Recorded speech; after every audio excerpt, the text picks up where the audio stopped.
The world is full of things we can't explain. I never thought I'd be someone to experience them firsthand. My name is Gap, and I was born and raised in Thailand. Here, spirits and deities aren't just folklore. They're woven into everyday life. Ghosts aren't treated like fantasy or fiction. They're part of our culture, part of our beliefs. For us, it's not about whether you believe in them or not. It's just understood. They exist. Growing up, hearing ghost stories was as common as brushing your teeth in the morning. Every neighbor has its tale. Every family knows someone who's seen something. It's not outrageous, it's just life here. I've had a few strange encounters myself over the years. Nothing extreme. A shadow that shouldn't be there. A flicker of movement out of the corner of my eye. Creepy, sure, but nothing that ever stayed with me. And honestly, most spirits are harmless.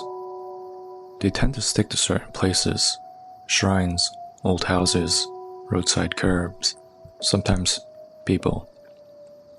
They have their space, and as long as you don't disturb them, they usually leave you alone. I'm not a monk. I'm not a medium. I'm just a regular guy who grew up around this stuff. And for the longest time, I thought I had it all figured out. But a few years ago, something happened. Something that didn't follow the rules. Something that changed everything. After I graduated college, I moved to Bangkok to start a new job. It was my first time living on my own, away from my parents, away from the quiet familiarity of home. I was excited, nervous too, but mostly excited. It felt like the start of a new chapter for me. I started hunting for a place to rent and eventually came across a really nice apartment listing online. 2 bedrooms, modern layout, clean space, great location. And the rent was pretty affordable if I split it with a roommate. Still, I figured I got lucky. I called the number on the listing, and a man picked up. His voice was calm, professional. He told me there was only one time available left to view the apartment, 8 p.m. that same night. A little late for a showing, I thought, but I was eager to move in, and the price was right, so I said yes. When I arrived at the building, the security guard in the lobby gave me a quick nod and waved me through, no questions asked. The agent had mentioned earlier that the front desk had been notified about people coming by for the viewing, so there was no need to sign in, just head straight up. So I did. I stepped into the elevator and hit the button for the 24th floor. The ride up was smooth, quiet, but as the elevator climbed higher, I felt a strange heaviness settle around me. I couldn't explain it. Maybe it was just nerves, or maybe it was something else. The door slid open with a soft ding, and I stepped into the hallway. The lights above flickered, just for a moment, and then steadied. I didn't think much of it. I walked down the hall toward the unit for rent, not knowing that the moment I stepped inside would start a pretty dark chapter in my life. When I stepped inside the unit, I immediately noticed I wasn't alone. There was a girl already inside, quietly walking around the space, like she was there for the same reason as me, viewing the apartment. She moved slowly, running her fingers lightly along the walls, then walked over to the large window, gazing out at the city skyline. The fading light outside cast a soft glow across the room, and for a moment, everything felt strangely still. She had long black hair that fell neatly down her back, and big expressive eyes. She didn't say a word, didn't even glance in my direction. She just kept calmly inspecting the space, completely focused, like I wasn't even there.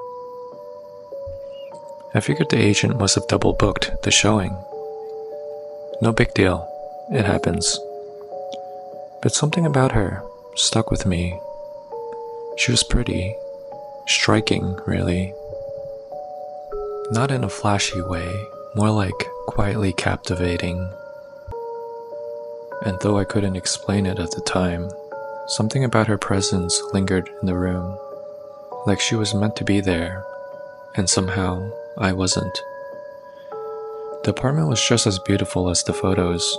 Modern layout, great lighting, and a stunning view. The agent showed me around, pointing out the features of the apartment, the built-in storage, the lighting, the view. He was friendly, professional, and for some reason, he didn't acknowledge the girl once, not even a single glance in her direction. I figured that he finished the full tour with her before I even got there, and she was just wrapping up, doing one last walkthrough before leaving. Made sense, I thought. Still, I couldn't shake how much I liked the place. The layout was perfect. The energy felt clean and open. It felt just right. Without hesitation, I told the agent I wanted to sign the lease. I mentioned I'd be bringing a roommate and asked if that would be an issue. He nodded and said that would be fine. I would just need to update him with the roommate contact details once I had everything sorted. I agreed immediately. I glanced around the apartment again and realized the girl had already left when I was touring the apartment. No footsteps, no closing doors, no sound. She was just no longer there. I assumed she must have slipped out quietly while I was distracted, which meant the apartment was all mine. I was ecstatic. It felt like everything was finally falling into place. Not long after that, I found a roommate online. Let's call him Peter. Peter was great. We clicked instantly. We shared a lot of common interests, and it turned out we even worked near each other. Like me, he just moved to Bangkok from a more rural part of Thailand to start his first job also. The best part? He had a car. That meant freedom on the weekends, late night food runs, weekend trips. No more relying on taxis or the BTS. Life felt like it was finally coming together. For a while, then some strange things started happening. At first, it was small. The remote would be missing from the table. My keys were not where I left them. I figured maybe Peter was using some of these things and then just careless about returning them to their original spot. I figured I would talk to him about it if it happened again, but then it stopped. For a while, nothing happened. Weeks went by without a single strange occurrence, and I started to believe maybe the worst was behind us. The apartment felt normal, almost peaceful. Then, the noises began. It started subtly, just a light tapping on the walls, late at night. It was always on the wall between my room and Peter's. Sometimes it was steady, other times more like a soft scratching, like fingernails on wood.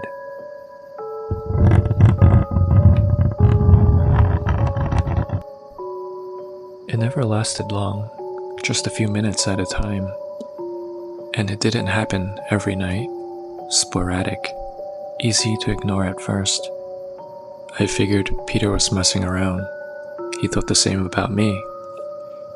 Every time we got up to investigate, the sounds stopped. And once they were gone, I didn't think too much of it. Until a few weeks later. That's when things took a darker turn. One night, in the dead of night, there was a huge bang. Loud, violent, like something had slammed into the wall. It must have been around 2 or 3 in the morning. I was dead asleep when the bang jolted me awake. Then, there was a second huge bang. It sounded like someone was slamming something into Peter's room door. I thought, Is it coming from inside his room or outside of his room? Is he slamming the door from the inside? Heart racing. I jumped out of bed and ran out to the living room to see what had happened. Peter came out at the same time. His face was twisted in anger. The hell, man? Why are you pounding on my door in the middle of the night? I stared at him, confused. What? I thought you were in trouble.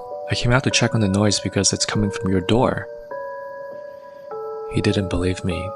He thought I was messing with him, but I obviously wasn't. I was pissed. He was pissed. Neither of us was thinking straight.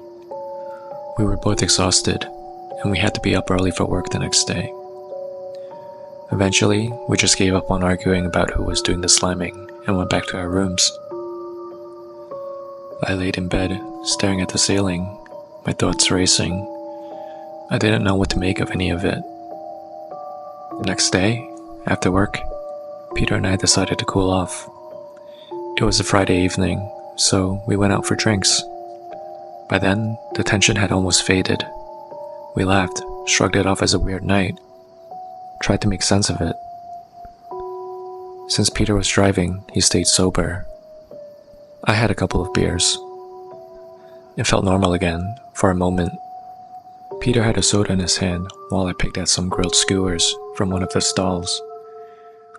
We were weaving through the night market, those buzzing Bangkok alleys filled with food carts, neon lights, and the smell of sizzling oil. It felt good to be away from the apartment. The noise, the people, the open air, it gave us a sense of normalcy we hadn't felt in weeks. I joked, "Do you think the apartment's haunted?"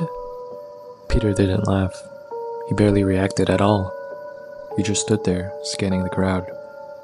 His eyes kept darting, left, right, behind us, like he was searching for someone, or avoiding someone. He was fidgety, twitchy, like something had crawled under his skin and wouldn't leave him alone. "You expecting someone to be here?" I asked, watching him glance over his shoulder for the third time. He froze for a second, then gave a weak smile. "Nah, I thought I saw someone I knew." But his voice didn't match his face. We wrapped up the night at around 1 a.m. The market was winding down, the crowd thinning. We made our way back to his car and headed home. I was tired, not drunk, just drowsy from a couple of beers and the late hour. Peter, of course, hadn't touched a drop. He was always careful about driving. There's this long stretch of road we usually take back. It's quiet, kind of isolated, and it runs beneath a bridge with a sharp curve. One of those turns where if you're going too fast, you can't see what's coming around the bend until it's too late. I was in the passenger seat, eyes half shut. My head was leaning back against the window. I remember the soft hum of the engine and the faint radio static, cool air of the AC brushing my face. Then, out of nowhere, a deafening impact. The car jerked violently, tires screaming against asphalt. I was slammed against my seat as the whole vehicle swerved out of control.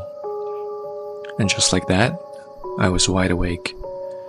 I opened my eyes and froze. The windshield, it was covered in blood. Thick, dark streaks smeared across the glass like something or someone had slammed into it full force. My body went cold. My breath caught in my throat. I couldn't speak. I couldn't move. I just stared, mouth open, heart hammering. Trying to make sense of what I was seeing. I slowly turned to look at Peter. He was still clutching the steering wheel with both hands, white-knuckled, frozen in place. His face was pale, jaw clenched, eyes wide with terror. He looked like he had just seen death itself. Did you see her?" he whispered. His voice was shaking. I blinked, still stunned. "What?" I said, did you see her? I hadn't. My eyes were closed. Peter's voice was shaking now. There was a woman, he said. She jumped over the highway railing. Right as I was making that turn, she jumped over like she was trying to cross the street, right in front of the car. For a moment, we both just sat there, frozen in our seats. My pulse was racing, my hands were shaking, but somehow we gathered ourselves enough to get out of the car. We stepped onto the road, ready to see the aftermath of what we just thought had happened. A body, a tragedy, but there was nothing. No woman, no body, no blood. Not even a single crack on the car itself. I couldn't process it. We looked at each other in stunned silence. Then we turned to check the windshield again. It was totally clean, crystal clear. But just minutes ago, it was painted in blood. We both saw it. We both felt the car physically hit something. He swerved. I jolted forward in my seat. It was real. It had to be real. But now, no dents, no broken glass, no evidence that anything or anyone had ever been here. All we found were the long dark tire marks burned into the road where Peter had slammed on the brakes. Other than that, nothing. The highway was quiet, still, as if we had imagined the whole thing. But we hadn't. We knew we hadn't. Something was wrong, very wrong. We drove home in complete silence that night. Neither of us said a word the entire way back. Whatever that was on the highway, it had drained us, mentally, emotionally. I wasn't tired anymore. I wasn't buzzed. I was completely sober now. When we got back to the apartment, we didn't talk. We just went straight to our rooms and closed the doors. No goodnight, no unpacking, no rehashing what happened. We both just shut down. The next morning, I made a decision. I needed to get away from this apartment, away from Peter, away from Bangkok, away from whatever was happening. So I packed a small bag and took a bus back to my hometown, way out in the countryside. Quiet, open skies, fields instead of buildings. It felt like the right move. I needed some space to clear my head. But more than anything, I needed spiritual protection. Before I even stopped by my parents' house, I headed straight to the temple near the edge of town. It was the same one I visited when I was a kid. Familiar, peaceful, safe. I didn't know exactly what I was asking for, just that I needed to feel cleansed, balanced, in case something followed me back. When I arrived, the temple grounds were quiet. A few monks were sweeping the walkways, tending to the incense stands, and just going about their daily routines.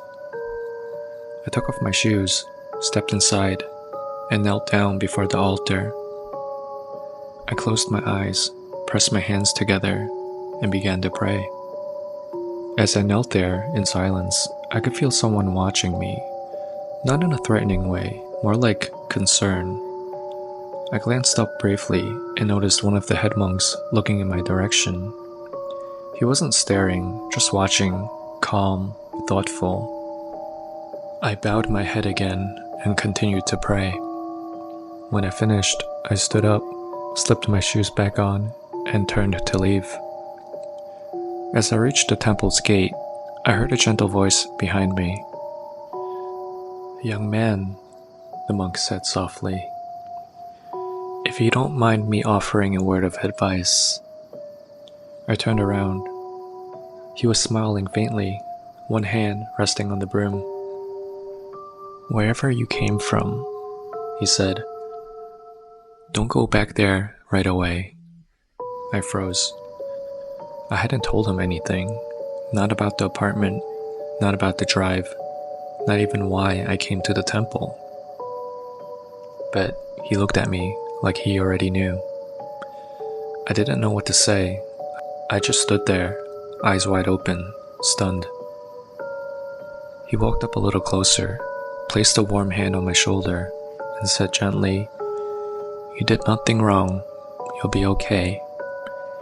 But if you can, do not go back to there for tonight." He then gave me a reassuring nod and walked off, returning to his duties, as if it was just any other day.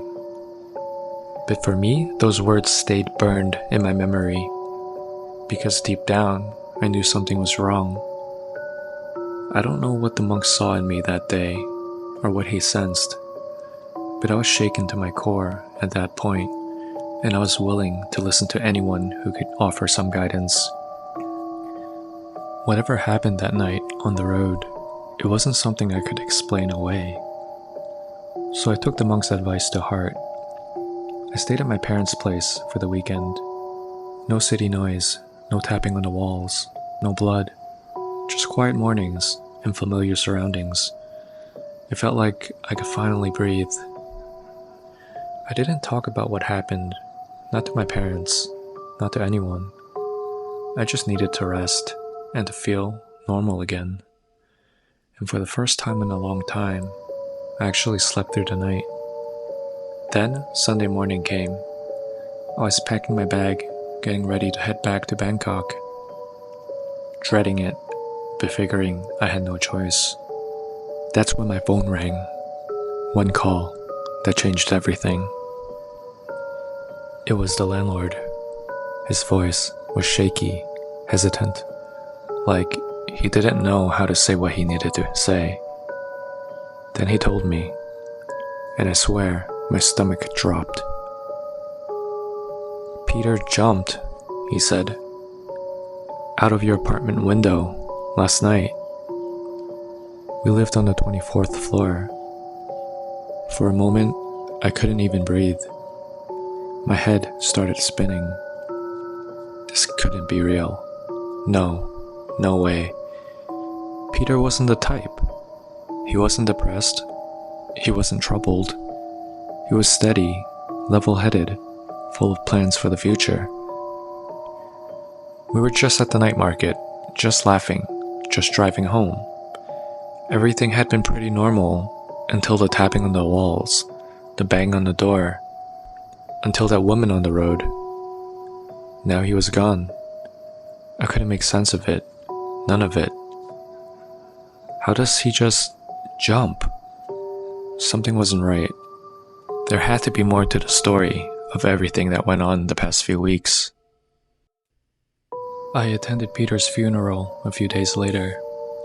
It was quiet, somber.